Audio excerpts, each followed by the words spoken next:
Hey, how's it going? Today I'm talking about, is running more than 3 hours bad for you? This is Running to the Castle, a podcast for injury-prone Run Disney runners on a journey to running magical miles. Join me, Dr. Allie, as I share the secrets I've gathered as a runner, doctor of physical therapy, and coach. You'll learn the exact ways I get my clients to the castle strong without feeling broken or held together with KT tape as they cross the finish line. This is a very controversial topic, and it's a very common topic to hear about, to talk about in the marathon training world. So for Run Disney, this applies to marathon training, goofy training, or dopey training because the latter two challenges include the marathon. And so if you're doing those challenges, you're going to train up to a marathon training distance. It also includes other types of training for goofy and dopey because you'll want to do simulation weekends. But this comment or this question comes up all the time. I see it in Facebook groups. People DM me, runners DM me asking me the question, especially since I work exclusively with Run Disney runners. These runners tend to be party pace runners, recreational runners, average runners, run walkers. The average time my runners take to run the marathon is like 6.5 hours. Last year, I'm thinking of two specific cases. Last year at Dopey specifically, these just happen to be the people I'm thinking of. One did it in 7.5 hours and the other did in, I think, 6:15. Gosh, I need to look that up again. But just off the top of my head, those are the numbers I'm remembering. So I am not speaking to somebody who's running a sub 3 hour marathon in this episode. So please keep that in mind as I'm giving my recommendation. So let's back up and talk about why this question even comes up. So in the elite running world, in the more experienced running world, you will see the recommendation that says don't run more than 3 hours in a training run if you're training for a marathon. And that's because you want to limit your risk of injury. The theory is that if you run longer than 3 hours in training runs, you increase your risk of injury. So I come from a physical therapy background first when making my recommendation. So I will be taking that into consideration here as I'm talking about this today.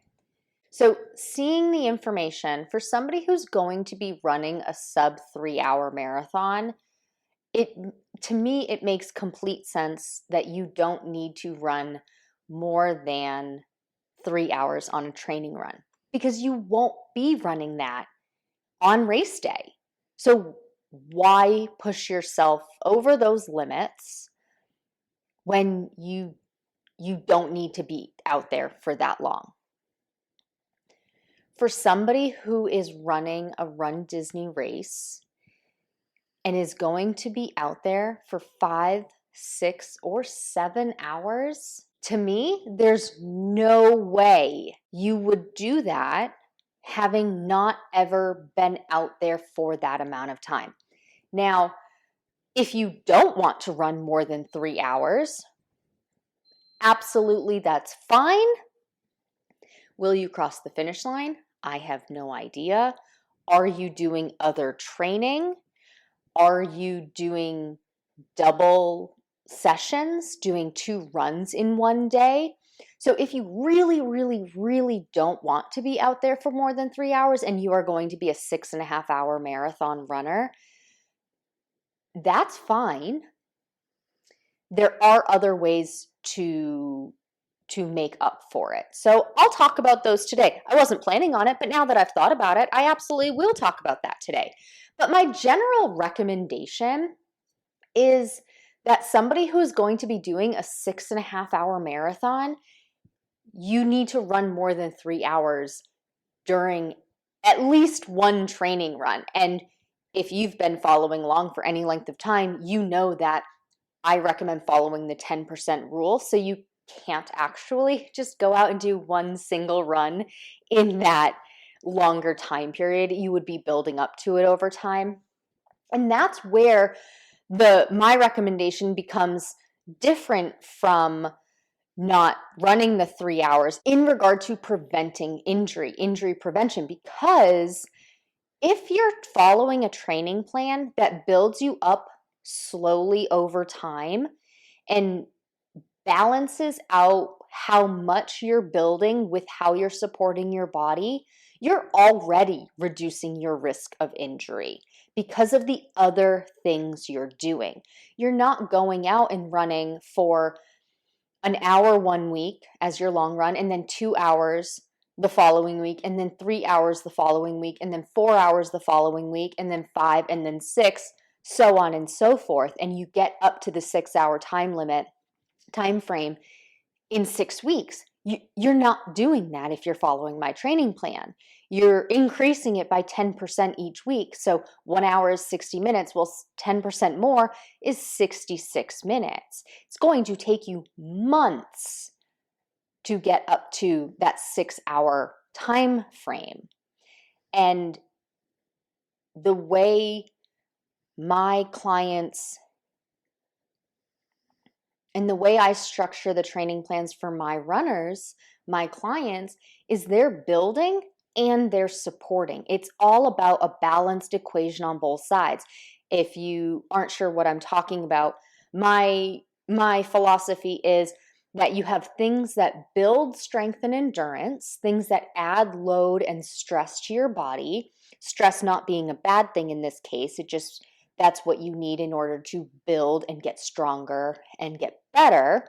And then you also have things that support your body. So they don't necessarily build your endurance, but they help your body recover so that you don't get injured. Or if you do have any minor injuries, it's starting to heal, and then healing any of the natural side effects of running. Some of the natural side effects of running include micro tearing in the muscles and tendons and minor inflammation. All of those are normal when you add stress and load to your body, and then you do something to support your body to minimize those effects, so to take care of it very quickly. So you're talking about building up on one side of the equation, and things that build strength, build endurance. Those are your strength workouts. Those are your running, how much you're running, what you're doing for your weekly runs, your speed work, your long run. It's your cross training, any cycling, spin class, walking, rowing, elliptical, things like that.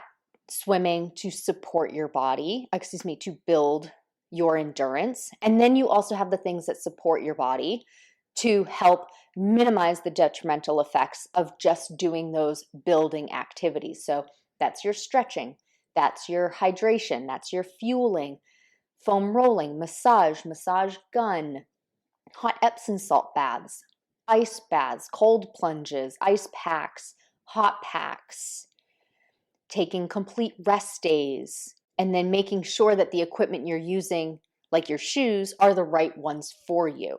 All of the things on the support side, none of them work independently. It's a combination of what works for you. And then on the build side, it's the combination that works for you, and making sure that you're increasing appropriately. So you have the build and you have the support. Sorry, anyway, I went off on a little bit of a tangent just to explain that, because I have had that question asked lately. So as you're building things, you're building it up and you're supporting your body. So you're already decreasing the chance that you are going to injure yourself worse. Because if you're listening to this podcast, you probably have some aches and pains that have crept up, and you want to know how to minimize those. And you don't want new injuries. If you're following those methods, you're already reducing your risk. But what happens when you come to race day and you are a 6.5-hour marathoner and you've never done more than 3 hours? You are literally going to more than double your time on your feet. And to me, that is opening up a can of worms, making it really increasing your chances of having an injury. And I did a whole set of research on where this information is coming from. And historically, I find the research. I am a very scientific based person. It comes from my background in physical therapy. We had to learn how to read these research articles and know how to pick out which ones are good articles, which ones are bad articles, because you can find a research article to support anything you want. You can find, I'm sitting here staring at Levi, my soft-coated Wheaten Terrier dog, for any of those who don't know who he is. We crate trained Levi because we felt like that was the safest option for our family. You could find research articles that say crate training is the safest option for your dog. You can also find research articles that say crate training is the worst thing you could ever do for your dog. So that's a non-running related way of talking about research and how you can find anything to support anything you want to talk about. That's a little side note. But I was on PubMed. That's the NCBI, National Library of Medicine, National Center for Biotechnical Information, NIH. I couldn't find any research articles that were actually talking about this. There are research articles that talk about energy reserves and hitting the wall and glycogen stores for muscles.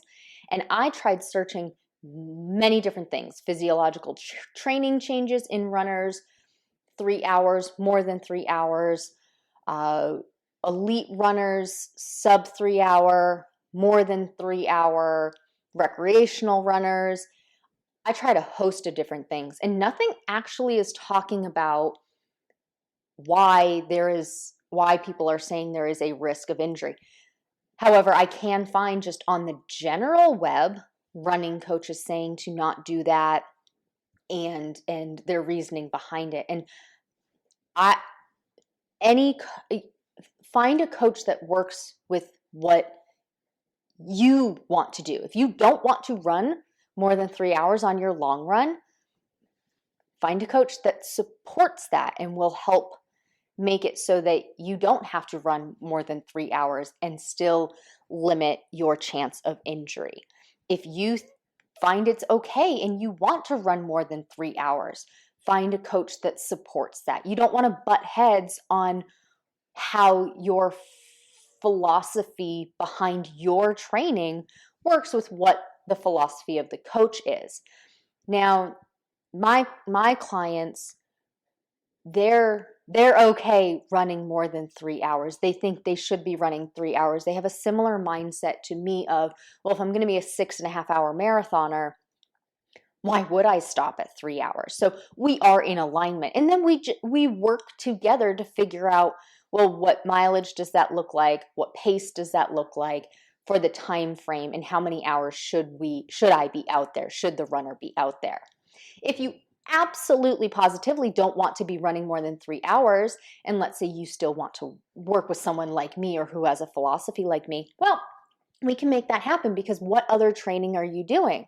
Maybe you don't even have more than 3 hours to put out there for regular training runs. That's a lot of time to ask for. So maybe injury aside, we're just talking regular time frame. Like, who has 5 hours multiple Saturdays or Sundays to go and do this training? Many people don't. So maybe you need to do 2-a-days. That's one way you can limit how long you're out there running and away from your family, because you could be doing a 2-a-day, which means that you're doing 2 workouts within the same 24-hour period. So it doesn't necessarily need to be all on Saturday, but you could do a Saturday evening run and a Sunday morning run. So if you are a 6.5 hour marathoner, well, maybe you do 3 hours Saturday night and 3 hours Sunday morning on some of your training runs. Now, I don't recommend doing that every single time, because although it does make you run on tired legs, and that's the whole point. You want to get your legs tired over the same period of time. The mental game of it, of pushing yourself for a continuous 6.5 hours, is different than having to push yourself for 3 hours mentally. So keep that in mind. You can do it. I don't recommend doing it every time. Another aspect that you could do, now you do need that big chunk of time, but you can do the 3-hour long run, and then you can go and cycle, ride your bike for 3 or 3.5 hours to make up the difference, to take off that pounding of the miles on your legs. And if you have been following along with me or you're a client of mine, you know that's the recommendation I make for somebody as they're building up back up to their mileage, is that they do as much running as they can without creating their knee pain, and then they supplement with their favorite cross-training activity. Many people, it's a cycling class, a spin class, cycling outside, things like that. The only thing you need to make sure that you're doing is that you're going at a fast enough speed, enough endurance that you're mimicking what your body would be doing when you were running. So you want to get up to the same heart rate that your body would be at, the same intensity that your body would be at if you were running those miles. So that's something you could do. You could split it and run some and then cross-train some. You could do double sessions, do one run either in the morning or in the evening within that same 24-hour period, or in the evening and then the next day in the morning for the same 24-hour period. Now, you can't do that all of the time, but you can do that some of the time. But in general, from the physical therapy standpoint, we have to weigh the pros and cons of limiting the run to 3 hours and being a 6.5-hour marathoner, and the injury risk. So if you're already following a training plan that is limiting your risk of injury, and if you're following a training plan written by a physical therapist, physical therapy is in the back of their mind. It's in the back of my mind all of the time. And that's where my training plan comes from first.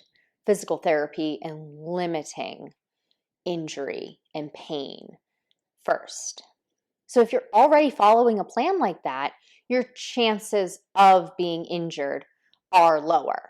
So training longer than 3 hours in a single training run for your marathon training is okay from my perspective.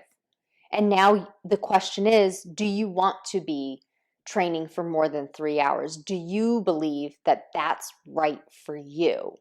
If you don't, that is absolutely fine. But if you do, that's also absolutely fine. You have been living with your body your entire life. You know it better than anybody else. So find a coach who matches your philosophy, and then you can figure out the minute details together. Okay, that's all I have for you today. If you are thinking about training for a marathon, or you are training for Dopey or Goofy this upcoming marathon weekend, and you need a little bit more help, or maybe you need to find out how to manage those smaller details with a coach, and you are interested in working with me, I do take one-on-one clients. For customized training, I also do semi-customized training in my Finish Line Academy, which will be opening up starting in 2 weeks. So if you're interested in any of those, go ahead and send me a DM. I'm on Instagram, runDisney DPT. Let me know what you're interested in, and I will get you more information on it. As always, thanks so much for listening. That's all for now. Talk to you soon.